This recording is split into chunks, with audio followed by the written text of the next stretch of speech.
Hello everyone.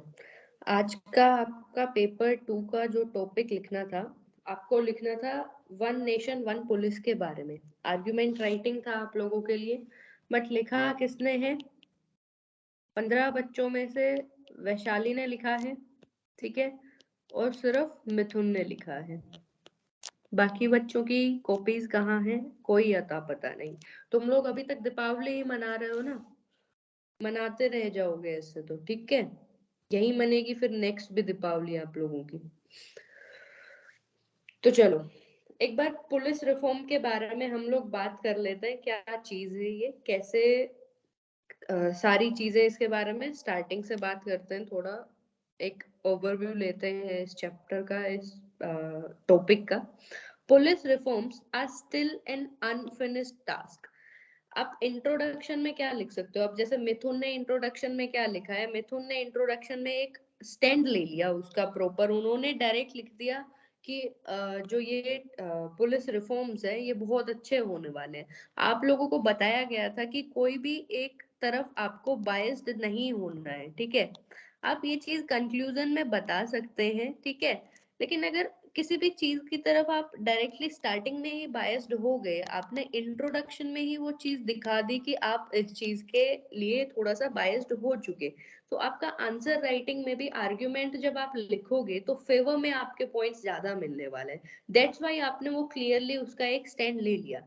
तो आपको वो स्टैंड नहीं लेना। मान लो आपका ये वन नेशन वन पुलिस का था, तो आपको कोई करंट अफेयर्स की चीज कोट कर देनी थी, ठीक है। उसमें क्या लिख देना था आपको कि लास्ट 75 ईयर्स से ये चीज हम लोग करना चाह रहे हैं, but still it is an unfinished task. लेकिन ये बार बार पूरा नहीं हो पा रहा है, ठीक है। कभी सेंटर की वजह से, कभी स्टेट की non compliance of central guidelines की वजह से, बहुत सारे इश्यूज हैं, उनकी वजह से ये कंप्लीट नहीं हो पाता। ये चीजें हम आगे पढ़ेंगे, ठीक है। तो ये चीज लिख के आप इंट्रोडक्शन इतने में ही खत्म कर सकते थे आर्ग्यूमेंट राइटिंग का। अगर सेम टॉपिक पर आपको ऐसे राइटिंग लिखना आता, तो आप ये चीज इसमें लिख देते वन नेशन वन पुलिस के रिगार्डिंग, ठीक है। और उसमें साथ में आप लिख देते कि जो इंडिया का जो पुलिस सिस्टम है वो स्टिल क्या है, 1861 के कॉलोनियल लॉ जो थे, इंडियन पुलिस एक्ट के 1861 के, उनके अकॉर्डिंग चलता है, ठीक है। हर एक जो each and every state had its own police laws. लेकिन हम लोग वन नेशन वन पुलिस में क्या करने वाले हैं कि सबको जो यूसीसी है, यूनिफॉर्म सिविल कोड की तरह हम इसको लाना चाहते हैं कि through out the country same वो चीजें हो, सबके लिए सेम हो, ठीक है। तो अभी अगर इसका हम जो पहले का इसका क्या कुछ रहा, एक्ट्स रहे, ये उन चीजों को एक बार देखें अगर, तो 1861 में पुलिस एक्ट लेके आई जो कॉलोनियल गवर्नमेंट थी। तो कॉलोनियल गवर्नमेंट अगर कोई चीज लाती है तो वो अपने इंटरेस्ट, अपने अकॉर्डिंग वो रूल्स एंड रेगुलेशन लाएगी, ठीक है। तो उन्होंने इसको बहुत ज्यादा मिलिट्रीसाइज कर दिया जो पुलिस थे उसकी। अनलिमिटेड डिस्क्रिशन, इन्होंने एक अच्छी चीज की कि उसको अनलिमिटेड डिस्क्रिशन नहीं दिया गया जो पुलिस थी। Under the section 20 of Indian police act 1861, उसमें जो पुलिस है उसको बहुत ज्यादा अनलिमिटेड डिस्क्रिशन नहीं दिया। बट प्रैक्टिकली अगर ग्राउंड लेवल पर बात करें तो पुलिस की जीरो अकाउंटेबिलिटी रही इस एक्ट के अकॉर्डिंग। वो क्यों हुई zero accountability of police? Due to no provisions against power abuse. अगर पुलिस अपनी पावर को गलत तरीके से इस्तेमाल करती है, उसके अगेंस्ट में कोई भी ऐसा प्रोविजन, कोई रूल्स, कोई प्रावधान इसमें नहीं था 1861 के एक्ट में, ठीक है। तो बेसिकली ये चीज बताई गई। बहुत सारी इसमें और भी इसके कैरेक्टरिस्टिक फीचर्स हैं, बट उनमें आपको ज्यादा डीपली नहीं जाना। आपको बहुत शॉर्ट फॉर्म में ये चीजें लिखनी होती हैं। आपको अराउंड 300 वर्ड मिलते हैं, मैक्सिमम 300 होते हैं। अराउंड आपको 280 तक अपना ऐसे राइटिंग कंप्लीट कर देना होता है। Same goes for argument also, ठीक है, हम लोगों ने डिस्कस किया है वो भी। फिर 1917 में इंडियन पुलिस सर्विस बना। Uniform process for all police जो पर्सनल्स हैं, एक प्रॉपर उनका कैडर होता है, और थ्रू आउट द कंट्रीज वो सेम रूल्स के अकॉर्डिंग ये चीजें चलती हैं, ठीक है। फिर इनको स्टेट में भेज दिया जाता है जब इनकी पोस्टिंग होती है, ठीक है। 1951 में क्या आया, government of India adopted federal system. अब फेडरल सिस्टम में इन्होंने क्या कर दिया कि स्टेट और जो यूनियन के सब्जेक्ट्स हैं उनको बता दिया गया, क्लियरली डिमार्केट कर दिया कि जो पुलिस लॉ एंड ऑर्डर जो मेंटेन करेगा, ये जो तीनों चीजें हैं ये किसके अंडर रहने वाली हैं, स्टेट सब्जेक्ट्स में। अब स्टेट के अंडर ये लेजिस्लेशन, स्टेट इन पे लेजिस्लेट कर सकता है, स्टेट इनके ऊपर कोई भी रूल्स बना सकता है, ठीक है। तो हर एक स्टेट के अपने अलग अलग होंगे। ऑलराइट, 1971 में national police commission was set up for police reforms. Police commission establish किया गया पुलिस रिफॉर्म्स के लिए। इन्होंने अपनी रिपोर्ट सबमिट करी, लेकिन रिपोर्ट के बावजूद भी कोई इनकी जो रिकमेंडेशन थी उनको नहीं माना गया, उनको इम्प्लीमेंट नहीं किया गया। 1996 में two former DGPs, one Prakash Singh and the second one is your NK Singh, इन्होंने रिक्वेस्ट किया कोर्ट को to direct government to adopt police reforms, कि जो ये पुलिस रिफॉर्म्स बताए गए हैं इनको अडॉप्ट किया जाए, कोर्ट को बोला गया। लेकिन उसके बाद भी ना कोई इनका अडेप्टेशन हुआ, ना कोई रूल्स रेगुलेशन आए, ना कोर्ट ने कोई और गाइडलाइन दी, ठीक है। फिर डिफरेंट डिफरेंट कमिटीज आपकी बनाई गई टाइम टू टाइम। 2000 में पद्मनाभिया कमेटी बनाई गई, इन्होंने भी पुलिस रिफॉर्म्स के बारे में बात करी। उसके बाद 2006 में सोली सोरबजी कमेटी बनाई गई to draft model police act, ठीक है। मॉडल पुलिस एक्ट जिसमें मेन क्रक्स आपका निकल कर आया कि वन पुलिस वन नेशन वाला, ठीक है। वही पुलिस रिफॉर्म्स के रिगार्डिंग ये चीजें बोली गई। फिर 2006 में सुप्रीम कोर्ट ने ऑर्डर दिया कि भाई जो 7 जो बाइंडिंग डायरेक्शन 7 रिकमेंडेशन दी कि ये तो बाइंडिंग होनी चाहिए, ठीक है। First one is establishment of national and state security commissions. और ये सिक्योरिटी कमीशन फिर क्या करने वाले थे, to evaluate state governments impact on police appointment and their performance, की जो स्टेट गवर्नमेंट का क्या इम्पैक्ट रहेगा पुलिस पर्सनल के अपॉइंटमेंट में, उनकी परफॉर्मेंस में, ठीक है। ये इवेल्युएट कौन करेगा, जो सिक्योरिटी कमीशन एस्टेब्लिश किए जाएंगे वो करेंगे, ठीक है। 2 साल का फिक्स्ड टेन्योर बताया गया, 2 इयर्स का फिक्स टेन्योर बताया गया, जो ऑफिसर जो रैंक है एसएचओ एसएसपी एसपी इनके लिए, सो दैट जो स्टेट है जब इनकी पोस्टिंग स्टेट में आती है तो स्टेट उनसे कोई भी काम करवा नहीं सके ब्लैकमेल करवा के कि भाई आप लोगों का ट्रांसफर कर दिया जाएगा, ठीक है। तो उस चीज को ब्लैकमेलिंग को रोकने के लिए ये बोला गया, रिकमेंडेशन दी गई कि एटलीस्ट इनका 2 इयर्स तो फिक्स टेन्योर होना चाहिए। ऑलराइट, जो दूसरा रिकमेंडेशन था, separation of law and order and investigation function. Law and order को मेंटेन करने वाला फंक्शन अलग से होना चाहिए, इन्वेस्टिगेट करने के लिए पुलिस की एक अलग ब्रांच होना चाहिए, ठीक है।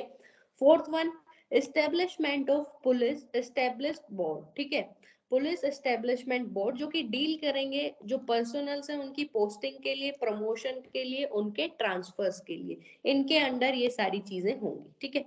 फिर बोला गया कि मेरिट बेस्ड अपॉइंटमेंट हो, जो स्टेट पुलिस के चीफ है यानी आपके जो director general of police DGP हुए, उनका मिनिमम टेन्योर होना चाहिए, एटलीस्ट 2 साल तो उनका मिनिमम टेन्योर हो, और उनका अपॉइंटमेंट हो मेरिट के बेसिस के ऊपर, ठीक है। सेवन जो रिकमेंडेशन रही वो रही establishment of police complain authorities. अब ये पुलिस कंप्लेन अथॉरिटीज क्या कुछ चीजें करने वाली थी, टू एंश्योर अकाउंटेबिलिटी, की जो पुलिस है वो अकाउंटेबल हो किसको, पब्लिक को, ताकि पब्लिक और पुलिस रिलेशन जो है वो बेटर हो सके। तो ये सारी गाइडलाइंस जो बोली गई कि ये बाइंडिंग गाइडलाइंस फॉलो करनी पड़ेंगी, ठीक है। उसके बाद क्या हुआ, neither centre pass the model police act NOR state, ना ही स्टेट ने इसको अपनी जिम्मेदारी समझी, ना ही स्टेट्स ने इनिशिएटिव लिया, ना ही सेंटर ने कोई इनिशिएटिव लिया मॉडल पुलिस एक्ट पास करने के लिए, ठीक है।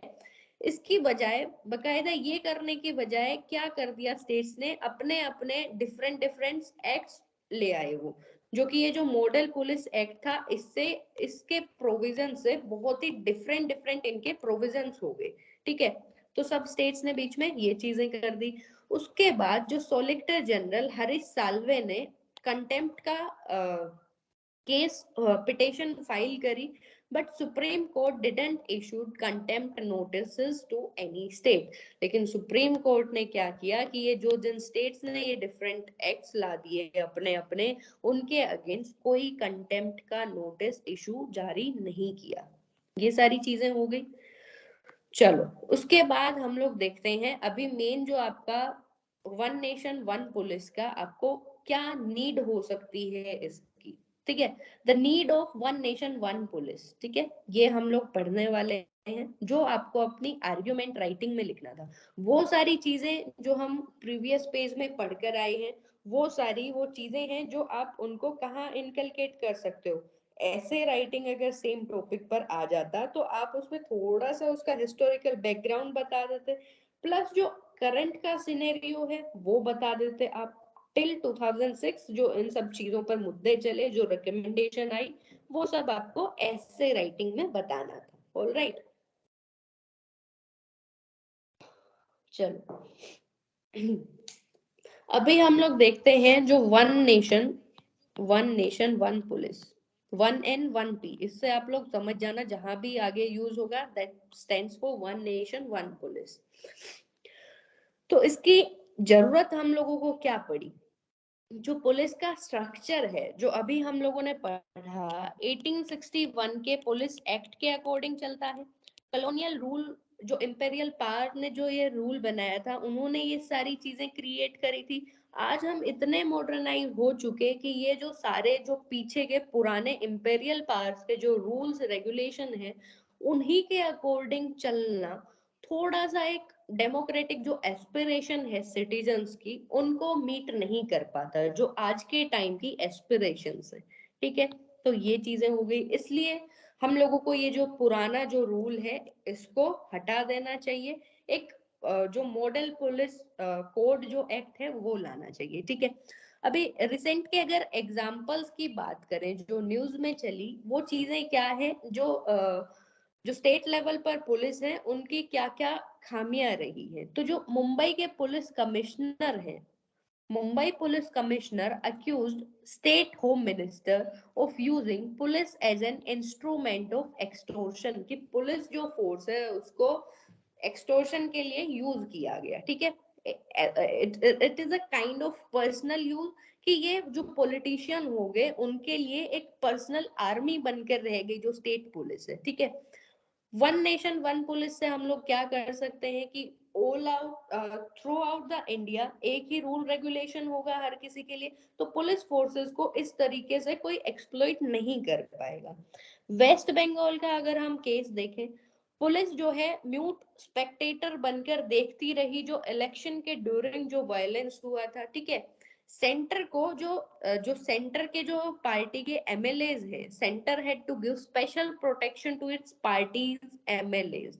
सेंटर को अपनी पार्टी के एमएलए को स्पेशल प्रोटेक्शन देना पड़ा, despite presence of state police. वहां स्टेट पुलिस प्रेजेंट थी, लेकिन फिर भी सेंटर को स्पेशल प्रोटेक्शन देना पड़ा उन लोगों को। तो इससे हम लोगों को पता चलता है कि स्टेट पुलिस किस तरह से ये चीजें नहीं कर पाई थी, दैट्स वाई ये चीजें सेंटर को करनी पड़ी। ठीक है, तो एक ये कमी हो गई, इसको सुधारने के लिए जो वन नेशन वन पुलिस है वो इफेक्टिव होगा।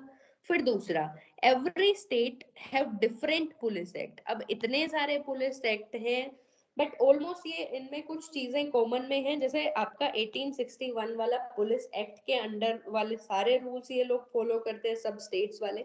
कुछ चीजें कॉमन में हैं, बट इसके लिए मॉडर्नाइज करने के लिए, पुलिस को मॉडर्नाइज करने के लिए, आज की एस्पिरेशंस को मीट करने के लिए one N one P is must. ठीक है, ऐसे आप उस पर लिख सकते थे। उसके बाद आप लिख सकते थे हेडलाइन, नेक्स्ट आपकी जो हेडलाइन डालकर कि 2006 में जो सुप्रीम कोर्ट ने डायरेक्शंस दी थी पुलिस रिफॉर्म्स के ऊपर, उनको कंप्लाई करने के लिए, to comply with this direction one nation one police is necessary. ये हो गया आपका।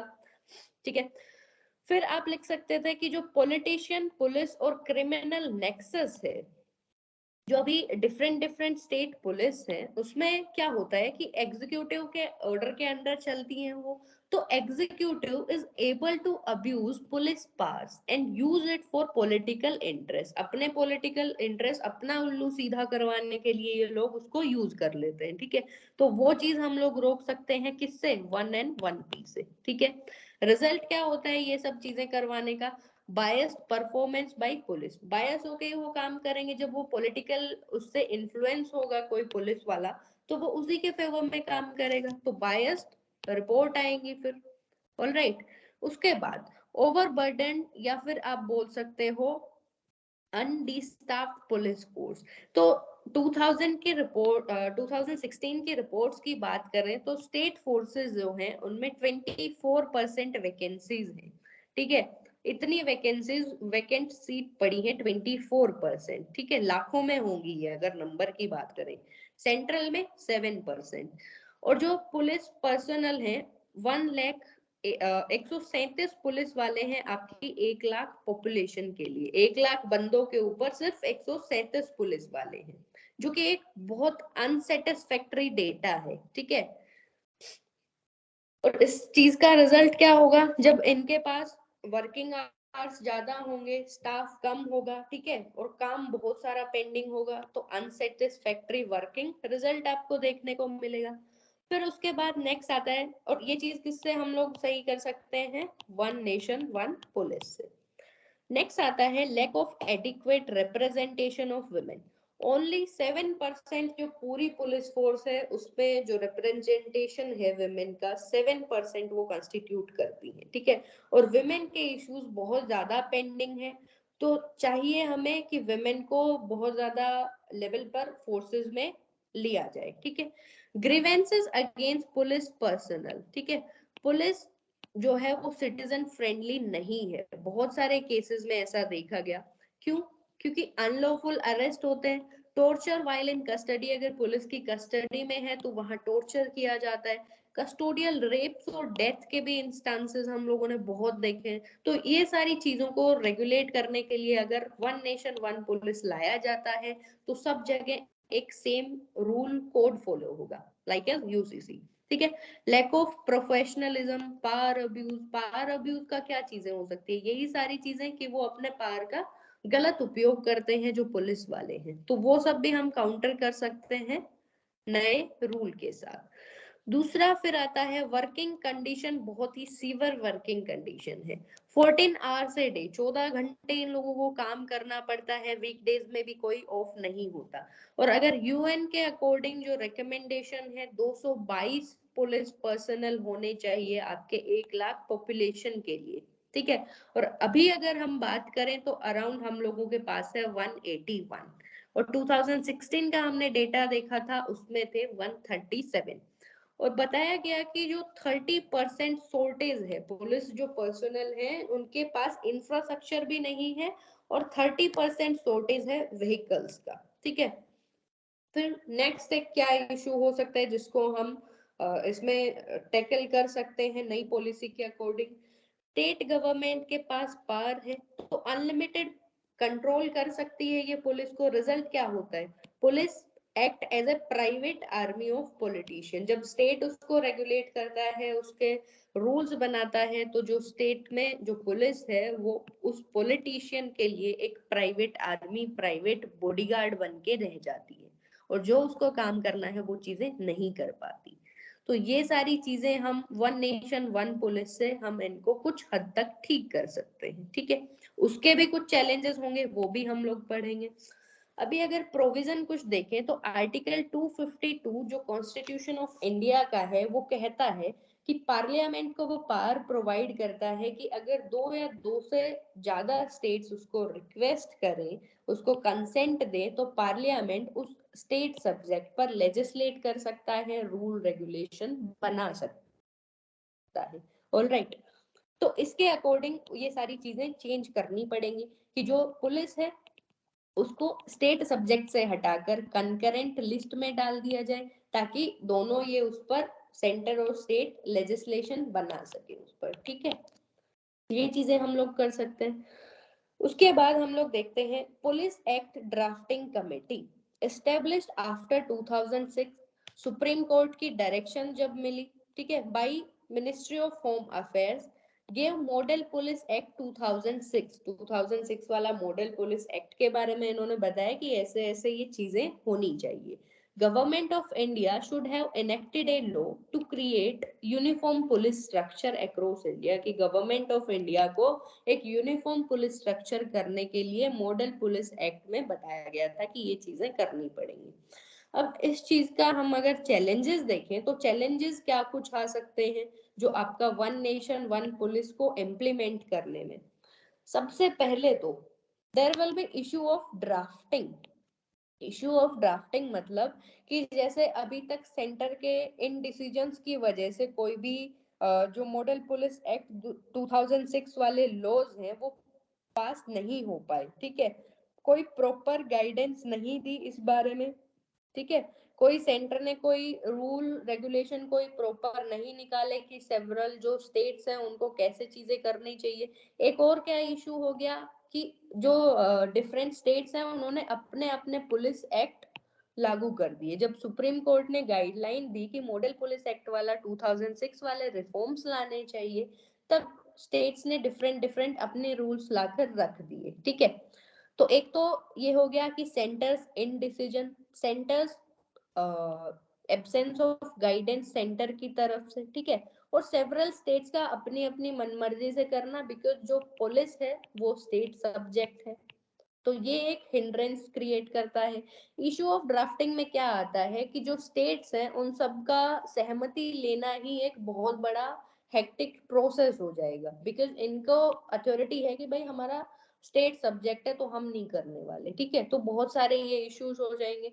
कोई क्लियर गाइडलाइंस नहीं है मॉडल पुलिस एक्ट के बारे में, ये आपका हिंड्रेंस क्रिएट करता है।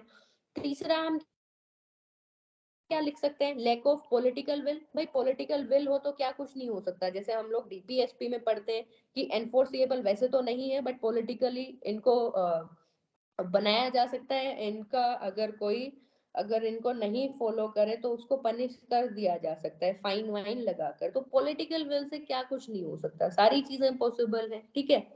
पॉलिटिकल विल नहीं है, कोई विजन नहीं है, क्लियर विजन नहीं है कि इम्प्लीमेंट करना ही है, सबको लगता है वही वोट बैंक पॉलिटिक्स वाला रीजनलिज्म वाली चीजें चलती हैं, ठीक है।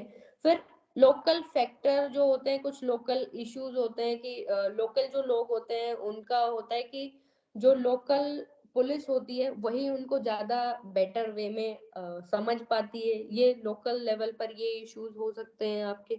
Lack of adequate police force, हम लोगों के पास पुलिस फोर्स से पहले इतना ही नहीं है, जब हम लोगों ने देखा कि इतनी तो सीट्स वैकेंट पड़ी रहती हैं, ठीक है, तो पुलिस फोर्स भी हम लोगों के पास नहीं है ये सब चीजें करने के लिए। अगर वन नेशन वन पुलिस वाला हम लेकर आते हैं तो बहुत सारी चीजें चेंज होंगी।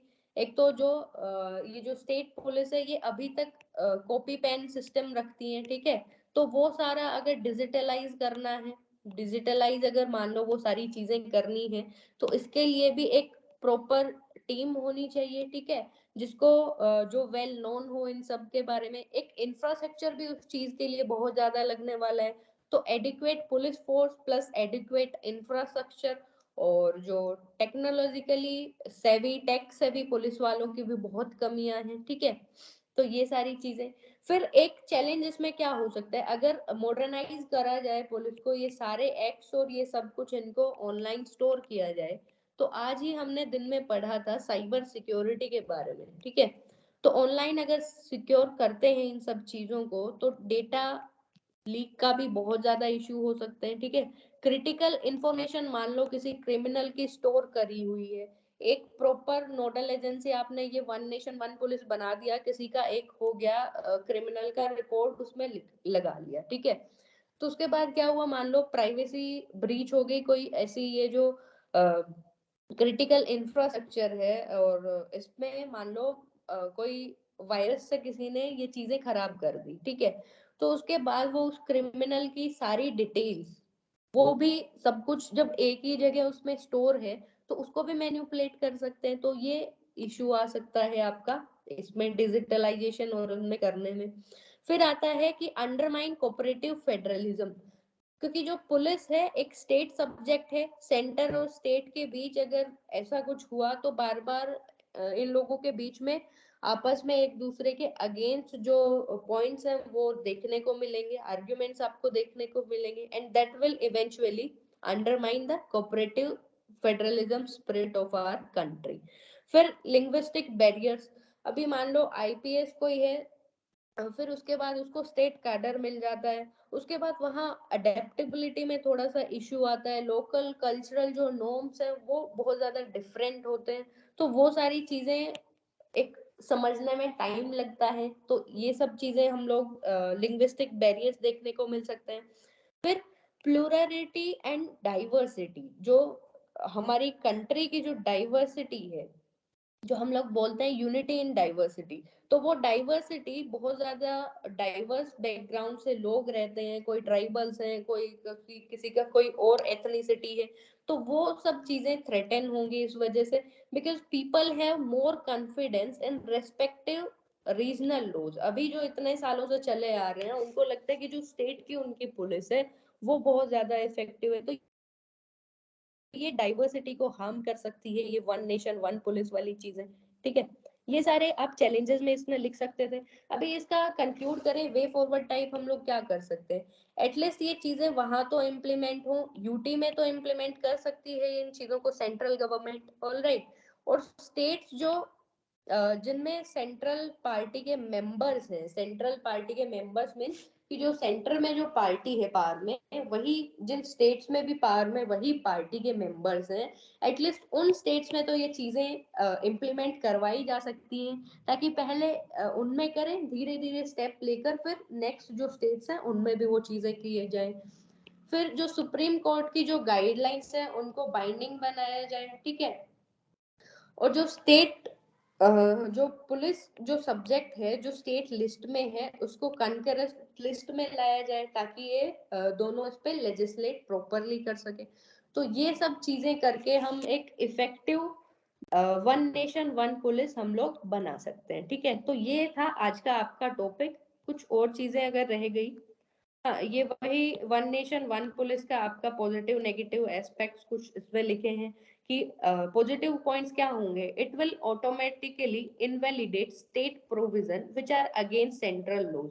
अभी सेंटर कोई लॉज लेके आता है उसके अगेंस्ट अगर जो डिफरेंट डिफरेंट स्टेट्स में है कोई प्रोविजन, वो अपने आप इनवैलिडेट हो जाएंगे जब वन नेशन वन पुलिस लागू हो जाएगा। ठीक है, स्टेट लिस्ट से पुलिस सब्जेक्ट को कंकरेंट लिस्ट में लाना, फिर जो करप्शन, जो प्रिवेलिंग करप्शन है स्टेट अथॉरिटीज में, पुलिस वालों में, पॉलिटिकल जो नेक्सस है वो चीजें भी हम एलिमिनेट कर पाएंगे। इंटीग्रेटेड सिस्टम होगा, एक police system integrated through out the country, जैसे यूसीसी में लोग डिमांड करते हैं उस चीज के उस पे आपका वन नेशन वन पुलिस। ठीक है, वो हो सकता है।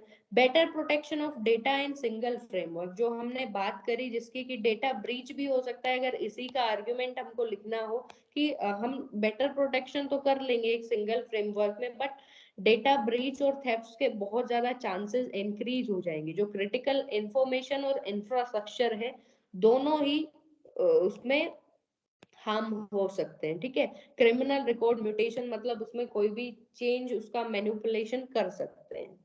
तो ये सारी चीजें थी आपका वन नेशन वन पुलिस के बारे में।